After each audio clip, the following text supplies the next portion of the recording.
নমস্কার, সাবনাভিক নিউজ নেটওয়ার্কে স্বাগত।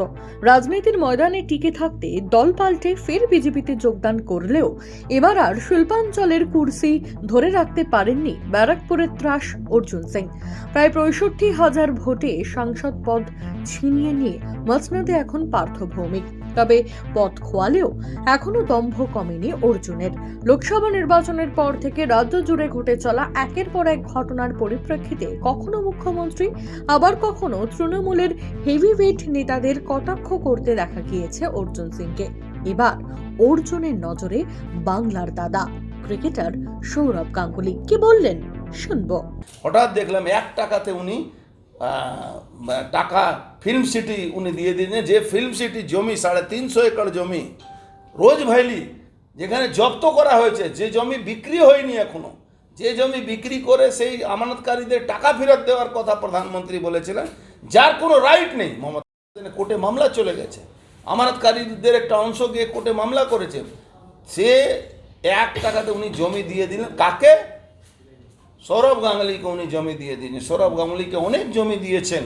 উনি কোথাও ট্রেনিং সেন্টার করার জন্যে উনি বাহাল তবিয়তে উনি ট্রেনিং সেন্টার চালাচ্ছেন। বিনা পয়সা নিয়ে একজনও ট্রেনিং পায় না ওখানে।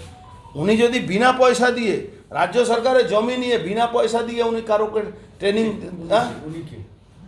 ওই সৌরভ গাঙ্গুলি বিনা পয়সা, উনাকে বহু জমি দেওয়া হয়েছে।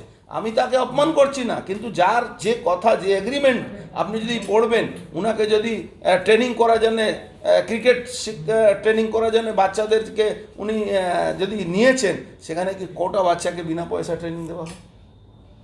তো আজকে উনি ওখানে ফ্যাক্টরি লাগাবেন ভালো কথা, কিন্তু ফ্যাক্টরি লাগাবার জন্যে যে জমি উনি পাবেন না আইনত, সেই জমি উনাকে দেওয়া হচ্ছে।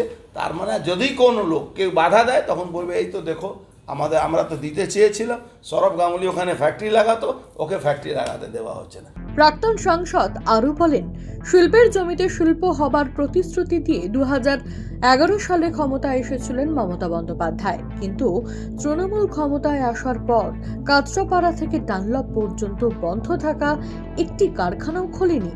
তার দাবি, লোকসভা ভোটের আগে মিথ্যে আশ্বাস দিয়ে ভোট আদায় করেছে তৃণমূল। ওনার প্রত্যেকটা পাড়াতে একটা লোহাচোর নেতা আছে। তারা ওই যেসব কারখানাকে কিভাবে রোজ ওখানে পুলিশ ক্যাম্প আছে আর রোজ ট্রাক লাগিয়ে লোহা চুরি হয়, ওরকম ডানলপ কারখানা উনি বলেছেন আমি একোয়ার করে নিচ্ছি। উনি যখনই ভোট আসে তখনই চলে যান চায় বাগানে। উনি বলেন এই জমি আমরা একোয়ার করে নিয়েছি, এই চায় বাগানকে আমরা একোয়ার করে আমরা রাজ্য সরকার চায় বাগান চালাবো। একটা চায় বাগান চালু করতে পেরেছে? একটা চায় বাগান উনি চালু করতে পারে?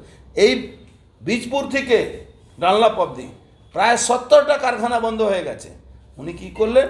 উনি বলেছিলেন 6-3 লাগাবো, কারখানার উপরে কারখানা, জমিতে কারখানা হবে। একটাও কারখানা করতে পেরেছেন? আজকে ডানোয়ার কটন মিলের অবস্থা কি করে দিয়েছেন? ডানোয়ার কটন মিল 118 কোটি টাকা উনি 6-3 সরিয়ে বিক্রি করবেন জমিটা। 3 কোটি টাকা বছরে উনি লিজ দিয়ে দেবেন। একটা লোক এসছে লাগাবার জন্য কারখানা ওখানে কারখানা না, ওখানে দেবেন উনি এর জন্যে অ্যাপার্টমেন্ট তৈরি করার জন্যে, আবাসন তৈরি করার জন্যে। একজনও কেউ ওখানে আসেনি। আজকে যেখানে বসে আছি আমরা, গৌরীপুর জুট মিল, ওই ইলেকশনের আগে ঢাক বাজিয়ে ওনার ছবিতে মিষ্টি খাইয়ে কারখানা চালু হবে, চালু হলো?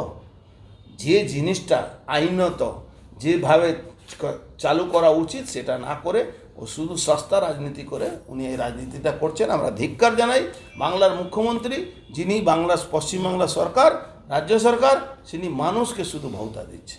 উচ্ছেদের ক্ষেত্রে দ্বিচারিতা করছেন মুখ্যমন্ত্রী মমতা বন্দ্যোপাধ্যায়। সাংবাদিক বৈঠকে এমনও অভিযোগ শোনা গেল অর্জুন সিং এর গলায়।